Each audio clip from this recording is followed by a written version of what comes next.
E aí, galerinha, tudo bem com vocês? Saudades. Bom, a gente estava falando sobre Grécia na aula passada, na aula de história, né? E a gente vai falar de novo, a gente vai continuar aí sobre Grécia. Tem alguns conteúdos ainda que a gente precisa abordar, uma recapitulação de tudo, afinal, um capítulo é na apostila anterior, um capítulo é na nova. Então a gente vai fazer de novo aí um aulão sobre a Grécia. A gente vai falar um pouco de tudo aí de novo. Sobre a cultura, sobre a sociedade, como que eles funcionavam. A gente vai fazer um aulão de novo, para a gente conseguir captar tudo que foi colocado, tá bem? Então ele vai abranger tanto a primeira apostila quanto a segunda apostila. Então unidades 4 e 5, tá bem? Então vamos lá para a nossa aulinha de hoje. Bom, um índice para vocês, para a gente poder se entender aqui, a gente vai falar então sobre uma introduçãozinha sobre a Grécia, a economia, a política e uma sugestão de atividade para vocês lá no finalzinho, tá bem? Bom, vamos lá à localização da Grécia. Então, a civilização grega ela vai se desenvolver ali na Península Balcânica, né? E situada ali no continente europeu, obviamente, conforme está orientado no mapa. Então, vamos olhar o mapa que está aqui do ladinho. Toda essa parte em azul, um momento ela pertenceu aos gregos, tá bem? Mas os gregos em si estão ali bem pertinho da Itália, ali naquela parte, aquelas ilhinhas ali, e é ali que eles vão ficar, ok? Lembrando que a Grécia ela se desenvolve muito, a Atenas, por exemplo, uma das maiores cidades, uma das que mais se desenvolveu, ela se desenvolve muito justamente por ela ser uma cidade portuária, ou seja, ela fica ali entre o mar, então ela tem uma facilidade de comércio muito grande para ela ser uma cidade portuária, tá bem? Bom, esse litoral grego, então, ele é bastante entrecortado, né? Ele é bem recortado, e o que facilita, então, o surgimento de muitos portos naturais, como o professor já tinha ouvido falado ali atrás, né? O relevo, então, ele é marcado por muitas montanhas, e ter muitas montanhas não é muito interessante. Algumas partes, como o solo é montanhoso, então não tem uma facilidade ali para fazer a plantação, né, da agricultura e assim por diante. Na imagem ali a gente pode ver o topo de uma das montanhas mais altas da Grécia, que é chamada de Monte Olimpo. Vocês sabem o que fica no Monte Olimpo? Não? Lembram? Aonde é o Monte Olimpo? Quem fica lá em cima? Os deuses. Então, na época dos gregos, eles acreditavam que quem ficava lá em cima no Monte Olimpo eram os deuses. Bom, uma cronologia para a gente poder entender tudo. A história da Grécia ela tem uma divisão em 5 períodos. Esses 5 períodos que a gente vai dividir ele agora, é importantíssimo vocês anotarem ele, né, aí no caderno de vocês, fazerem essa anotação. O prof vai mandar o slide para vocês, mas não custa dar uma anotada, tá bem? Bom, o primeiro período, então, é o pré-homérico, ocupação dos povos formadores da Grécia. O segundo período, então, já vai ser o homérico, que é a formação de genos. Dos genos vão surgir as polis, que vai ser lá no período posterior, mas essa formação de genos é uma base familiar, é onde a gente vai ver todo o surgimento da criação das divindades romanas, tudo que faz parte do cenário romano, ele passa pela religiosidade grega, perdão, tudo que faz parte do cenário grego passa, cultura, sociedade, política, tudo isso passa pela formação dos deuses. E a gente vai ter ali os 2 livrinhos mais famosos que a gente tem até hoje. São grandes epopeias, né? São grandes marcos literários, que é a Ilíada e a Odisseia. No período arcaico, então, a gente vai ter o surgimento da polis. O que são as polis, vocês lembram? Cidades-estados. Então, as polis são cidades-estados. Mas, prof, eu esqueci o que é cidade-estado. Vamos lá. Cidade-estado é uma cidade com poder, a autonomia de um país. É como se fosse um país. Basicamente, é um lugar pequeno que tem autonomia total para fazer o que ele bem entende. Ou seja, vamos supor que não. Ele realmente existiu. Atenas é uma polis, é uma cidade-estado. Atenas tem a sua cultura, a sua política, a sua sociedade totalmente diferente de Esparta, por exemplo, que é outra cidade-estado. Ambas são gregas, mas elas são totalmente diferentes em muitas coisas, na sua política, na sua sociedade. na sua cultura, nas artes e assim por diante. Por quê? Porque elas são formações independentes. A cidade-estado ela é independente uma da outra. Então, cada uma tem os seus detalhes, suas peculiaridades e assim por diante. Bom, temos ali então também o período clássico, onde a gente vai ver o apogeu da cultura grega. Apogeu da cultura grega, então a gente está falando do quê? Da unidade 5. A unidade 5 que vai falar sobre a cultura, então no período clássico é onde todas as artes gregas elas vão ter o seu ápice, a sua maior parte ali, né? Então a gente vai ver o que, por exemplo? A gente vai ver escultura, a gente vai ver pintura, a gente vai ver astronomia, arquitetura. Então a gente vai ver vários princípios da cultura sendo ali elevados ao máximo deles, ok? E a gente vai ter o período helenístico, que daí já é a decadência, e um choque de culturas entre romanos e macedônicos. Então, já que a gente vai chegar nos macedônicos, da nossa próxima unidade 6, e os romanos são a unidade 7, mas vamos lá. Nesse choque de cultura, né, nesses choques de civilizações, a gente vai ter um primeiro momento os macedônicos, a gente vai ver eles usando a cultura grega a seu bel prazer, levam a cultura grega pela Europa inteira ali, pelo Oriente, para a África.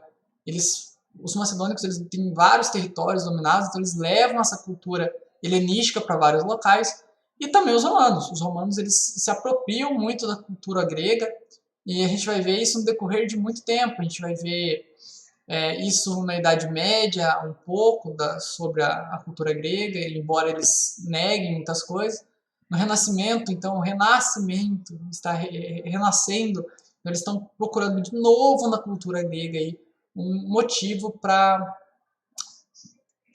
fazer as suas artes, a sua cultura e assim por diante. Então, esse período, a Grécia, ela é muito rica em conteúdo para a gente poder entender tudo que vai acontecer no mundo posteriormente dela. E mais à frente a gente vai retornar com mais detalhes nesses 5 períodos aí, nessas 5 divisões, tá bem? Bom, sobre a economia então dos gregos, ela é baseada então no cultivo das oliveiras, né, do trigo e dos vinhedos. Oliveiras para fazer o azeite de oliva, né, que era muito muito comercializado, os vinhos também, o trigo, o pão. E lembra das ânforas, né, que são os vasos ali onde eles colocam tudo. Enfim, conforme suas possibilidades e condições geográficas. Então, olha lá, o prof falou isso lá no começo. O relevo montanhoso era inicialmente um obstáculo tanto para comunicações comerciais quanto para o plantio da agricultura, né? Porém, ele vai ser superado graças à habilidade de fazer barcos, jangadas e assim por diante, para eles usarem o mar como uma possibilidade, e foi o maior acerto deles, né, de fazer comércio pelo mar, e consegue vencer o obstáculo do relevo montanhoso. Enfim, a metrópole, então, as grandes cidades, elas exportavam azeite, vinho, perfumes em ânforas, né, para a Península Balcânica inteira. Essas ânforas são aqueles vasos, tem os dois ladinhos lá para segurar, sem contar artigos de cerâmica. E as colônias forneciam o quê? Madeira, peles, metais, lãs e cereais. Ou seja, todas as colônias feitas por essas cidades-estados aí, elas vão abastecer as metrópoles com a matéria-prima. Bom, com o comércio marítimo, então, dos gregos, eles acabam alcançando um desenvolvimento imenso. Eles já estavam fazendo suas próprias moedas de metal, ou seja, cunhavam moedas, já tinha uma moeda que eles usavam para comercializar os seus produtos. Então isso mostra aí a questão do poder grego, da grande hegemonia que os gregos tiveram aí nesse período ali na Península Balcânica, tá bem? Bom, nessas imagens então a gente vai ter ali uma ânfora, né, de cerâmica grega na esquerda, e reparem para vocês verem toda a beleza que ela tem, né? Ela é toda trabalhada, ela é toda luxuosa, digamos assim, e ali é onde eles colocavam o azeite ou o vinho. E do lado direito a gente vai ter ali uma moeda, né, da cidade de Atenas, e é fácil a gente ver da onde é a moeda, por que ela é de Atenas, por dois motivos óbvios. O primeiro é, na moeda ali, numa das faces da moeda, tem o rosto da Atena, a deusa Atena, que é a protetora da cidade, e do outro lado a coruja, que simboliza a sabedoria, que simboliza Atena também. Bom, vamos lá. Na política, então, ao contrário do que temos hoje, a Grécia ela não chegou a formar um Estado unificado, ou seja, o que é um Estado unificado? O Estado unificado são as regiões próximas que se unem para fazer um local maior, mais soberano, mais poderoso. Um exemplo, o Brasil é um Estado unificado, é um país onde tem a mesma moeda, a mesma língua e assim por diante. Língua oficial, obviamente. Mas naquela época não, ela não é unificada, então cada cidade, estado, tinha o seu poder e a sua autonomia. O seu território era de fato ocupado por várias cidades autônomas, que são as polis, né? Cada uma delas com sua própria organização social, religiosa, política e econômica. Essa parte religiosa, porque cada cidade tinha um deus que era protetor da cidade, mas todos eles cultuavam todos os deuses do panteão grego, todo o panteão grego, onde a gente vai ver Zeus, a gente vai ver Hades, Poseidon e assim por diante. As principais cidades e estados, então, foram Esparta, Atenas, Tebas e Corinto. Então, essas foram as principais cidades-estados. Bom, as polis, então, eram formadas por algumas vilas, áreas agrícolas e um núcleo principal. Na imagem que a gente tem ali, a gente tem a imagem de uma ágora. Tá escrito romano ali, mas é a mesma dos gregos, tá bem? Essa ágora é uma praça. É uma praça onde eles detinham conhecimento, saber. Eles iam para conversar, tudo era feito na praça. O comércio era feito na praça.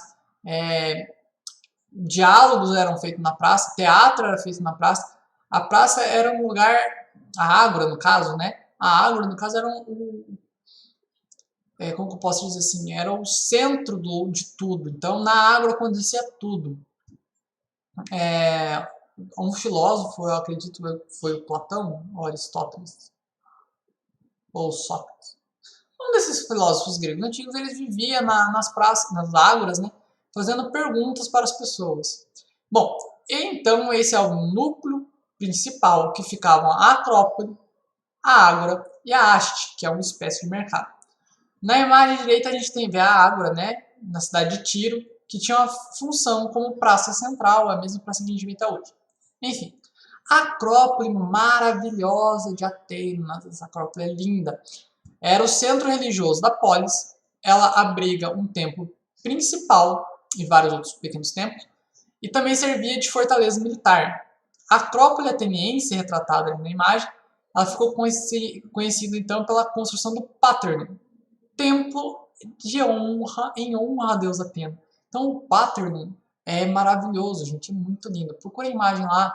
Eu acho que se vocês foram no Google Maps ou no Google Earth, onde está lá Paternon, vocês podem fazer até uma viagem por dentro dele, é muito lindo. Bom, vamos às divisões agora dos povos que ele viveu, ok? No período pré-homérico, a gente tinha os aqueus, os jônios, os eólios e os dórios. Eles chegaram nessa região e se fixaram em ondas sucessivas, então foram várias ondas para chegar, sucessivas, né? E formaram a base da cultura grega. E durante muito tempo, as únicas informações sobre o período posterior à invasão dos dórios na Grécia Antiga vinham de poemas épicos. Então, esses poemas épicos, a gente vai ter ali a Ilíada e a Odisseia, que foram feitos por Homero, o primeiro historiador considerado, e daí denomina-se período homérico. Então, o Homero, ele que vai fazer toda a escrita sobre isso. Então, na Ilíada, na Odisseia, a gente vai ver várias questões de divindades interferindo na vida das pessoas, é bem interessante. Bom, ainda então no período homérico, a gente vai ter uma organização social que passou a ser usada baseado nos genos, né? Uma espécie de grande família com propriedades comunal. Então, as propriedades elas eram de todos, não tinha uma propriedade privada ainda, todos se ajudavam. Mas esses genos eles vão acabar entrando em colapso devido à grande quantidade de pessoas que acabou ficando nessas famílias e as poucas terras férteis para o cultivo, o que vai gerar uma série de conflitos pelo direito de usar essa terra. Então as pessoas começam a brigar pela terra. Então, uma das consequências é que essa terra comunal ela vai tornando-se propriedade privada, as pessoas vão começar a falar essa terra é minha, não sua, o que vai acentuar as desigualdades sociais. Ou seja, antes, quando a terra era de todos, as desigualdades sociais eram bem menores. Agora que a terra é só de um, a desigualdade social vai aumentar bastante. As partes mais férteis ficavam com os eupátridas, que eram os parentes próximos do líder dos gênios, formando uma espécie de aristocracia de alta nobres assim, né, em torno de um monarca, um rei. E no fim do período homérico, então, a economia da região ela vai voltar a crescer, vai fazer um desenvolvimento muito grande da navegação e vai permitir que eles colonizassem terras distantes. Um exemplo por exemplo, estabelecer-se no Egito, entre outros locais. Essa expansão, então, ela ajuda a incrementar as atividades comerciais e dá origem a uma intensa rede de comércio. Pessoal, só para eles chegarem até o Egito, que é na África, então eles vão andar muito chão. Andar não, né? Vão navegar por muito mar. E eles vão fazer uma rede de comércio por toda a região que eles estão passando. E é um comércio muito intenso, muito intensivo. É um comércio que gera muito lucro e que vai aumentar as desigualdades sociais. Bom, já no período arcaico, então, algumas das cidades gregas, até então governadas por soberanos, aboliram a monarquia, o governo de uma única pessoa, e substituíram ela por uma pequena elite governante chamada aristocracia. Mas em Atenas, mais especificamente, houve uma reformulação completa. Então, tipo, em Atenas eles falaram assim, isso aqui não é pra gente. A gente como nós aqui temos a deusa Atena, a deusa da sabedoria, a gente precisa ter uma reformulação disso daí. A gente precisa fazer uma coisa melhor. Então, o que eles vão fazer? Uma democracia. A democracia, então, surge ali em um primeiro momento para os gregos. É a mesma democracia que a gente tem hoje no Brasil? Não. É muito diferente. Existem, sim, alguns restícios, alguns traços dessa democracia, mas é errado a gente comparar uma com a outra porque são tempos diferentes, sociedades diferentes. Então, tudo isso vai mudar, tudo isso é completamente diferente. A gente precisa estabelecer a democracia ateniense é a democracia ateniense. Ela pertence a esse povo naquela época. Ela não pertence, não é a mesma que a gente tem hoje. É um governo da maioria? Sim, é um governo onde a maioria das pessoas escolhem o seu governante por diante. Mas existem várias diferenças entre ambas, entre a grega e a nossa, tá? Mas isso, conversa para outra hora. Ela é marcada pela participação do cidadão nos negócios públicos, ou seja, nós vamos agir diante da participação pública. A gente quer saber, a gente quer modificar o que está sendo feito para todos. Mas é uma coisa importante. Quem era cidadão grego? Quem era pertencente considerado um cidadão grego? Eram pessoas mais ricas, alfabetizadas, e a mulher, por exemplo, não era, escravo não era, imigrante não era. Então, os únicos assim seriam homens livres, e esses homens livres que eram cidadãos gregos. Ok? Já em Esparta, a gente vai ver uma sociedade bem rígida e com um espírito guerreiro, né? Então, Esparta já é uma visão totalmente diferente de mundo. Eles vão ter uma oligarquia. Nessa oligarquia, eles vão trabalhar muito forte a questão militar. E é tanto que a gente vai ver Esparta aí como um símbolo militar, né? Tem séries, tem filmes, onde mostra aí Esparta como um símbolo militar. Bom,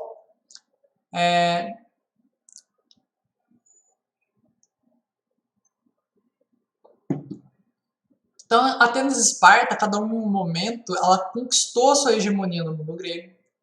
Elas tinham uma rivalidade muito alta, afinal, Uma era da deusa Atena, outra era do deus Ares, tinha uma rivalidade entre os próprios deuses e entre o próprio povo e assim por diante.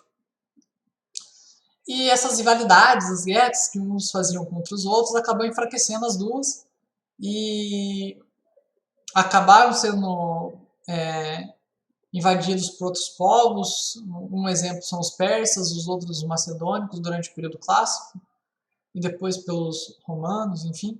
Mas dessa mescla, com esse intercâmbio de pessoas aí, cultural e econômico, a gente vai ver ele sob o domínio do Alexandre o Grande, aonde vai surgir o helenismo. Então a gente já está falando aí do período da Macedônia, né?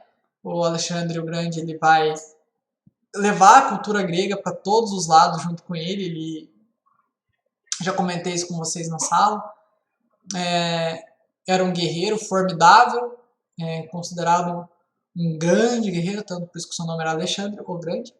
E o fato é que ele levava livros para ler durante as batalhas, não batalhando, mas ele levava os livros e nos períodos possíveis ele lia o livro, porque ele gostava de ser uma pessoa culta e ele era um excelente estrategista de guerra. Bom, a política de Atenas, então, ela existiu várias formas, não foi só a democracia. Então, eles já experimentaram várias formas de organização política. Algumas delas são a monarquia, onde um rei é um chefe de guerra, tem um juiz, um sacerdote, e o seu poder é limitado por um conselho de aristocratas. A oligarquia, composta por 9 arcontes, uma timocracia, que é formada pelos mais ricos e somente donos de terras podiam participar.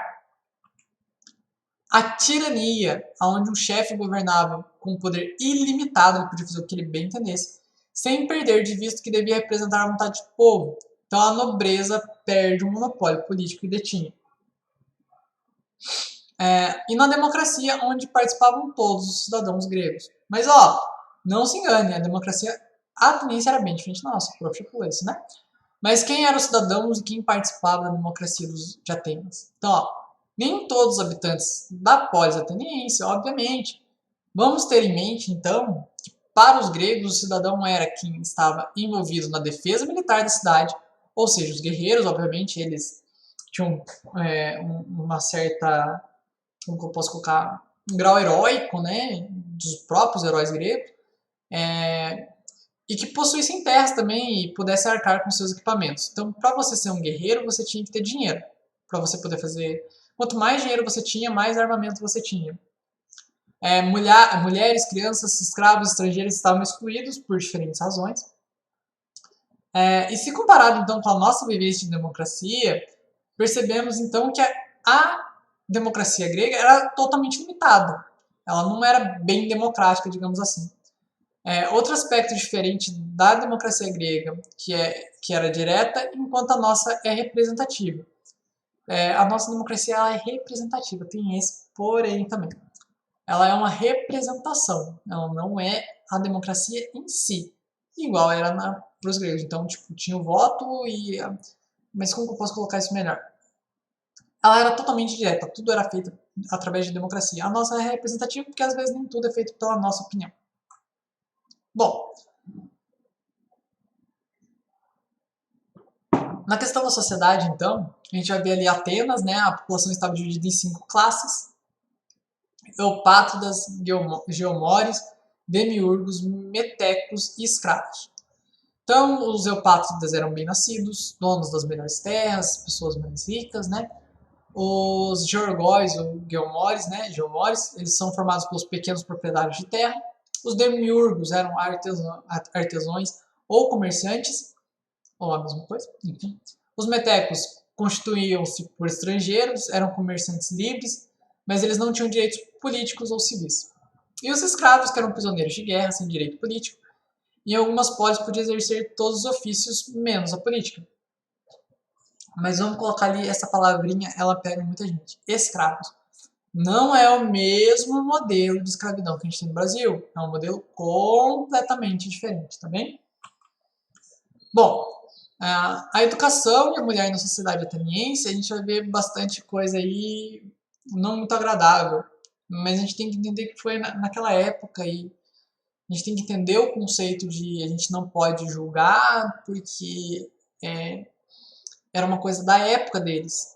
Então a gente tem que focar, julgar a nossa época e não a deles. A gente pode julgar deles também, mas o que a gente está falando? A gente vai refletir o erro do passado para não cometer ele no presente. Bom, vamos lá. A ideia de que o objetivo da educação é a preparação do cidadão, tão mencionada na universidade, nasceu em Atenas. Então, para eles, o que dizia respeito à polis afetava toda a sociedade e seus membros.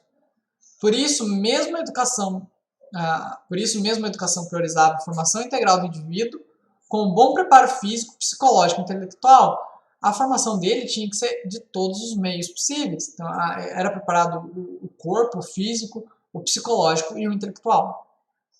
Inicialmente não apresentava duas finalidades: o desenvolvimento do cidadão leal à sua cidade, né, à sua polis, e a formação do homem pleno domínio de si, uma pessoa equilibrada. A condição da mulher de Atenas, assim como em toda a Grécia Antiga, era completa submissão ao mundo masculino, infelizmente, né, isso é bem errado, como a gente sabe hoje. Menos em Esparta. Esparta era um pouquinho diferente. As mulheres eram dominadas pelos homens, chegando a mesmo a serem compradas com uma situação dos escravos. Então há uma frase do Aristóteles ali, ó. A mulher é um ser imperfeito e por isso mesmo inferior. Olha o pensamento deles, é um pensamento machista, obviamente. Tem toda uma crítica a ser feita sobre isso, sim. Mas naquela época, naquela leitura deles, para eles, era uma coisa normal.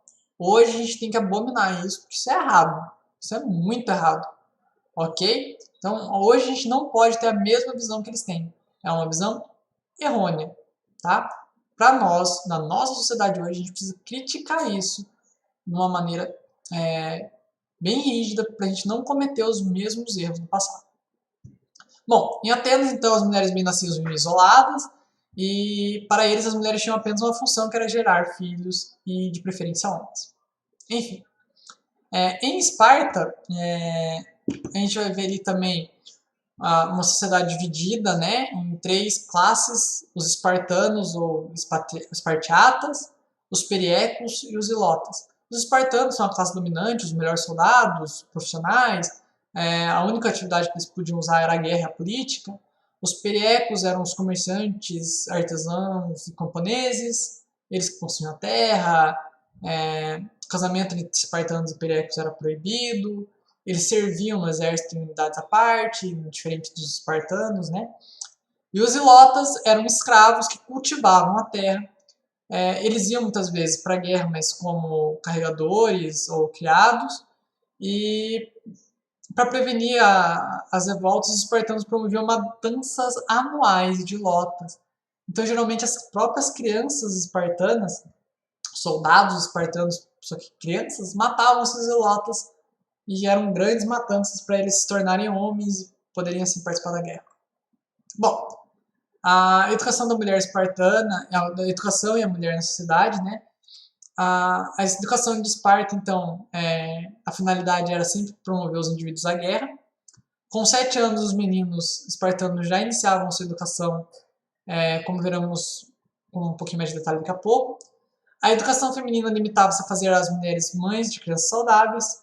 Os jovens praticavam ginástica, eram acostumados a se mostrar nus nas festas, assim, era uma sociedade também bem jovem. Enfim.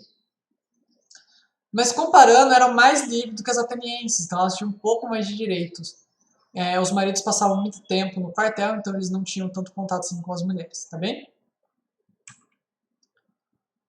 Bom, ao nascer então a criança espartana, ela era examinada, né? E se ela não tivesse defeitos físicos, ela tinha o direito de viver. E se ela tivesse qualquer problema físico, ela era tirada do alto de um monte, para que não passasse inferioridade física a possíveis descendentes. Então eles cultuavam um físico perfeito. Caso você não tivesse, seria atirado de um monte. Isso é bem errado. Enfim. Até os 7 anos a criança então era cuidada pela mãe. Em seguida ela era entregue ao Estado, que o educava de acordo com os valores espartanos. Aos 12 anos então eles começam uma educação militar, sendo enviados para o campo, onde deviam sustentar-se por conta própria, dormir ao ar livre, enfim, era como se fossem militares mesmo. Eles aprendiam a roubar, que se fossem pegos eles seriam espancados até a morte, sociedade maravilhosa de viver. Mas a intenção deles era sobreviver para serem soldados bons. Bom, aos 17 anos, então, os rapazes eram submetidos a uma prova, né, que eles matavam os escravos, passavam a viver como soldados posteriormente, eles só poderiam se casar após os 30 anos, né, que daí já também não serviam tanto assim para o exército, mas eles podiam se casar, e aos 60 anos eles se aposentavam, podiam virar anciões no conselho de guerra, né, mas era muito difícil chegar até essa idade. Na imagem embaixo, então, a gente vai ter vários representantes da sociedade grega. Veja se você consegue aí identificar as suas roupas, utensílios. Então, a tarefinha para vocês, pessoal, é bem simples. Vocês vão analisar essa imagem e vão falar para mim, escrever lá o que vocês conseguem notar pelas imagens, o que vocês conseguem ver ali, o que vocês vão relacionar com a aula e a imagem, tá bem? Pessoal, essa é a aula de hoje. Na próxima aula a gente volta aí com a Macedônia. Eu vou passar para vocês no grupo as atividades que é para fazer da apostila, tá bem? E é isso, pessoal. Até mais!